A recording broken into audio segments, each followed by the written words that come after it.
Monsieur le Président, chers collègues, le nouveau cycle contractuel 2026-2028, comme ça a été dit, souhaite renforcer l'équité territoriale et la différenciation de l'action régionale au bénéfice des territoires en situation de vulnérabilité socio-économique. Alors, nous sommes vraiment très contents de cette priorité qui est soulignée. Pour les écologistes, l'attention portée à une ingénierie et une gouvernance au plus près des territoires sont les ingrédients de réussite des buts ici recherchés. Alors vous l'avez dit tout à l'heure, quand le président fustige les 11 représentants, j'ai fait une moyenne, derrière le ruban inaugural, qu'appelle-t-il de ses souhaits? Probablement une redéfinition des compétences des collectivités, une clarification des responsabilités et les moyens dédiés. C'est certainement souhaitable, évidemment, mais dans l'attente de cette réforme, nous pensons que le partage des compétences peut également être une source de richesse.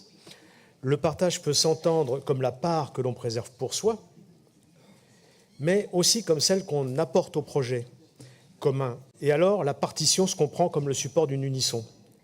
C'est bien là le défi du dialogue ruralité qui s'engagera dès mai prochain, initié par les élus de territoire.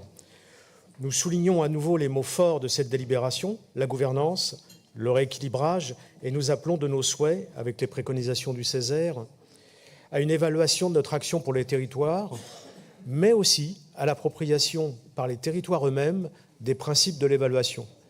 Une évaluation qui accompagne, garantit transparence et équité, inscrite au cœur des documents contractuels. Alors, on tient aussi également à souligner que Laurent Souenne nous a réunis en amont de cette délibération. C'est encore du temps qui a été pris, mais c'est vraiment quelque chose d'utile et on tient à la remercier pour ce temps d'échange et de dialogue. Nous voterons évidemment pour cette délibération. Merci.